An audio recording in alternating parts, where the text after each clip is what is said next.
Olá, alunos, bom dia, boa noite, né? Já que a gente está com os mesmos assuntos na turma da manhã e da noite.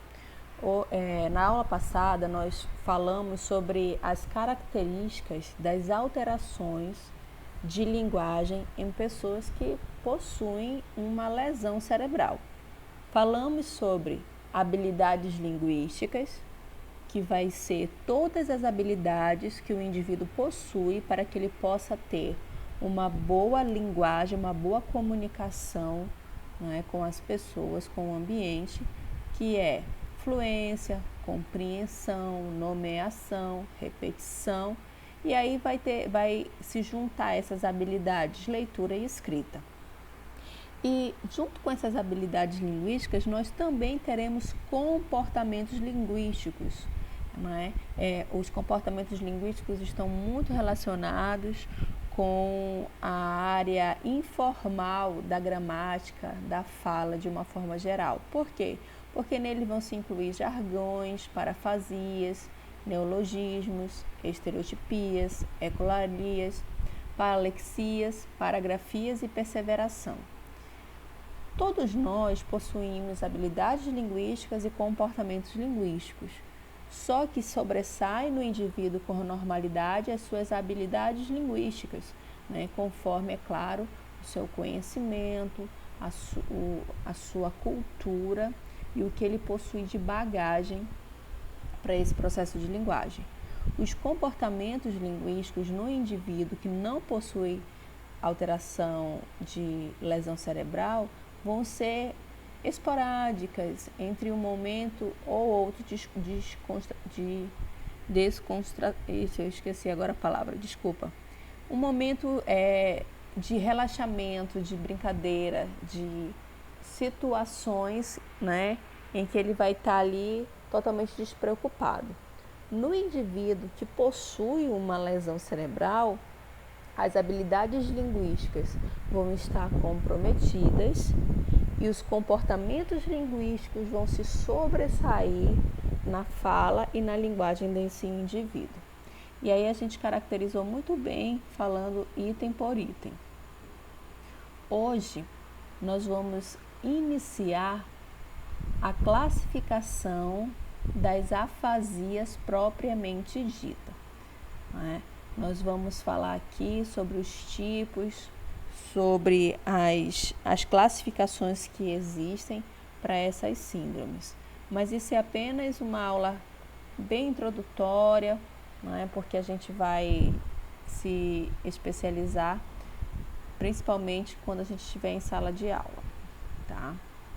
Quando a gente fala na classificação das síndromes afásicas, a gente pode levar em consideração sempre dois aspectos que a gente vai chamar de dicotomias. O que são as dicotomias? Existe dois lados, né? Dois paralelos dentre aquela situação que vai diferenciar uma da outra. Então, levando em consideração esses aspectos, as afasias elas podem ser classificadas baseadas em algumas dicotomias. A primeira delas é a divisão que é receptiva e expressiva. Ou seja, a afasia ela é de recepção, quando ela está falando na questão de fala, de produção de palavras, ou então ela vai ter alterações na expressividade, que inclui o quê? O entendimento do indivíduo. Conforme essa divisão, ela está baseada nesses autores aqui, Weisenberg e McBride, de 1935. Uma outra classificação leva em consideração que a dicotomia dela segundo Wernicke, em 1874, que a afasia ela possui uma divisão motora ou sensorial, né? A divisão de Weisenberg e Wernicke, elas são muito próximas, né? A gente só vai caracterizar aí, vamos dizer assim, uma diferença de palavras mesmo, mas o sentido está muito próximo uma da outra. Na classificação por Benson, em 1967, ele acrescenta um diferencial nessas questões de classificação, levando em consideração alguns aspectos das alterações nos afásicos, em que ela pode ser fluente ou não fluente. E mais recentemente, em 1972, Gold, Glass e Kaplan, eles também dividiram que as afasias podem ser classificadas quando ela possui uma alteração na parte anterior do córtex ou na parte posterior, ali do encéfalo, tá? Todas essas classificações, elas são utilizadas, elas são observadas porque elas fazem sentido quando a gente vai tentar classificar que tipo de afasia esse paciente ele pode definir, se está inserido, fazer parte. Nesse sentido, quando a gente fala em uma afasia expressiva, na realidade é receptiva aqui. Quando a gente fala em uma afasia expressiva, nós estamos falando da questão de motora da fala. Ou seja, a forma que ele possui a partir de comandos cerebrais, transformando aquela imagem em sons e a partir daí sendo expressada através de palavras. Quando a gente possui uma afasia expressiva, que envolve lesões na parte anterior do cérebro, especificamente na área frontal e do hemisfério dominante, isso é muito importante, tá, gente? Que as afasias, elas sempre tendem a ocorrer no hemisfério dominante do indivíduo. Por isso é que ele causa tantos transtornos nos processos de habilidades linguísticas, ok? Então, lesões envolvendo o centro anterior da linguagem, aqui a gente tem uma imagem, do telencéfalo, de um hemisfério cerebral. E essa parte vermelha, ela é o lobo frontal de uma pessoa.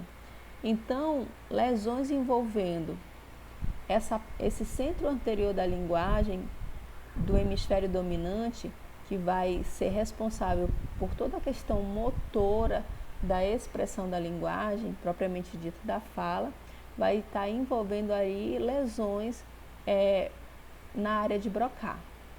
Lesões nessa área, elas possuem incapacidade de traduzir conceitos falados em sons com significados. Possui um distúrbio primário, que é a incapacidade de executar a produção da fala propriamente dita, da forma como nós estamos habituados em fazer, e tem como resultado uma fala não fluente. O que isso quer dizer? Que essa fala, ela vai possuir pausas entre palavras ou até mesmo entre frases, mas que ela pode também estar inserida com processos de troca de fonemas, trocas de palavras, má articulação dos sons para produzir um enunciado. Tá? Então, lesões nessa área, na área frontal do córtex, ali no lobo frontal, vai estar cursando com alterações na parte expressiva da fala, a questão motora. Afasias receptivas, elas estão relacionadas com o centro posterior da linguagem, sempre do hemisfério dominante. Quando a gente fala em afasia motora, a gente está falando de lobo frontal, certo?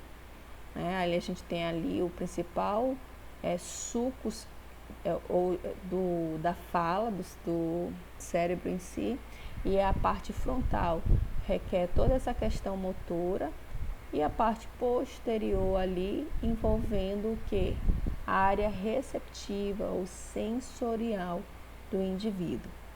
Lesões que envolvem a região posterior do hemisfério dominante estão relacionadas ali com a área de Wernicke, ou seja, com a área mesmo de interpretação da linguagem.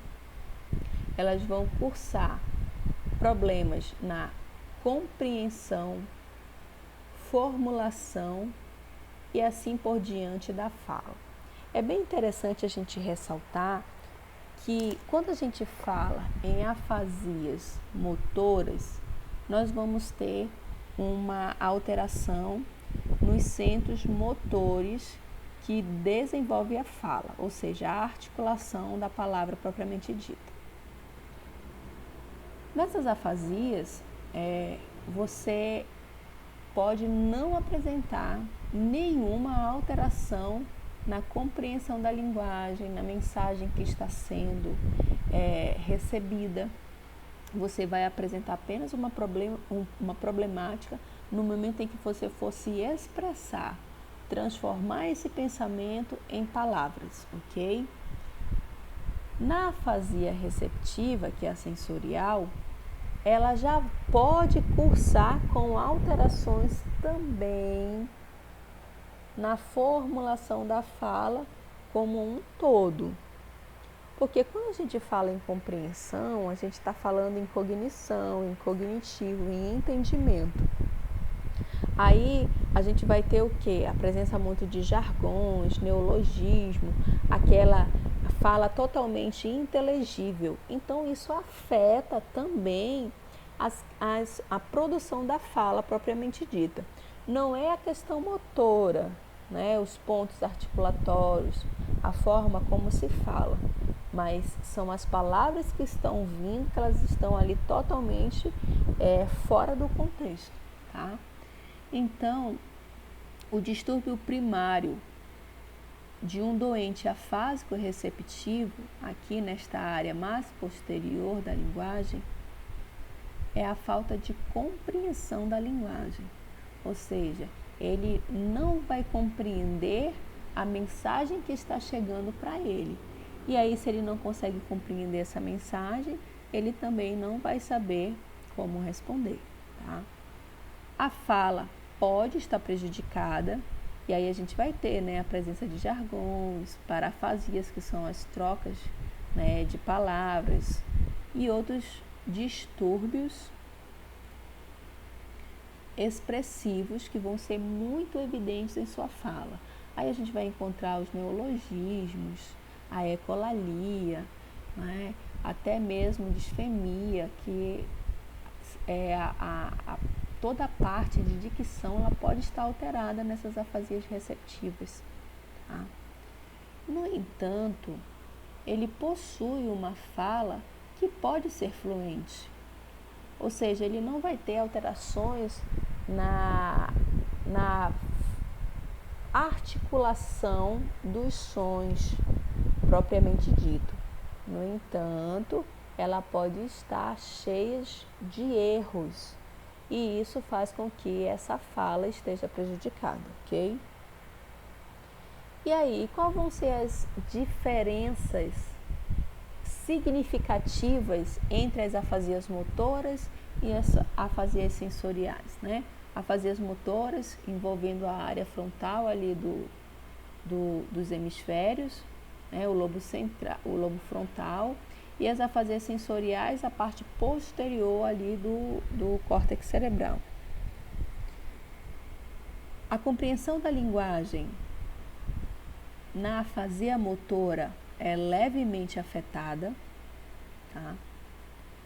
A compreensão, isso na afasia motora. Já na afasia sensorial, a compreensão da linguagem ela vai possuir um distúrbio, ela vai ser gravemente afetada, ok? A fala na afasia motora, ela não vai ser fluente, ok? Porque a afasia motora envolve os processos motores da fala. Já na afasia sensorial, ele pode possuir uma fala fluente, mas é claro, contendo muitos erros, né? Dificultando aí esse processo de comunicação. Então, na fala fluente, que é uma afasia fluente, é capaz de produzir sons, né, sem esforço. Aí nós vamos possuir frases longas e até mesmo bem articuladas com relação ao uso da gramática, né, tendo ali verbos, substantivos, pronomes, todos esses aparatos que envolvem a gramática, vai possuir uma boa melodia e ritmos dentro dos padrões de normalidades, quando a gente fala de uma afasia fluente. Já nas afasias não fluentes, não vai possuir capacidade, né, de ter uma fala corrente, uma fala fluente. Essa fala ela vai ser esparsa, tá? Pronunciada lentamente, observa-se um grande esforço nas falas não fluentes, ou seja, nas afasias que não são fluentes, e também uma articulação ruim. Então, a diferença de uma afasia fluente para uma não fluente é justamente o que? O esforço que vai se existir nas afasias que não são fluentes e uma articulação ruim relacionadas a elas. Tá? Deixa eu ver aqui se eu acrescento mais alguma coisa. Nesse sentido, alguns estudos recentes, eles mostraram que pacientes afásicos não fluentes, eles possuem uma lesão envolvendo as estruturas anteriores do sulco central. O sulco central é o principal sulco, né, que vai separar o lobo frontal dos lobos posteriores do encéfalo. E ele divide, né, as áreas cerebrais em áreas motoras, né, no sulco central ali anterior, antes do sulco central, na parte anterior do sulco central, aqui ó, o sulco central é um sulco que ele é bem observável, ele divide a parte anterior da posterior do encéfalo. Tudo que envolve a parte anterior do sulco central está relacionado com a questão motora voluntária do indivíduo e a parte posterior do sulco central vai ser todas as áreas sensoriais sensitivas do indivíduo, envolvendo aí os processos de compreensão da linguagem, tá? Então, é muito importante nós termos esses conhecimentos sobre essas características de diferenciação das afasias motoras e sensoriais, porque a partir do momento em que a gente começa a avaliação do paciente afásico, baseado nas suas características, né, envolvendo ali fluência ou não fluência, a gente já vai ter uma noção de onde está essa possível lesão que está ocasionando a afasia daquele indivíduo, ok?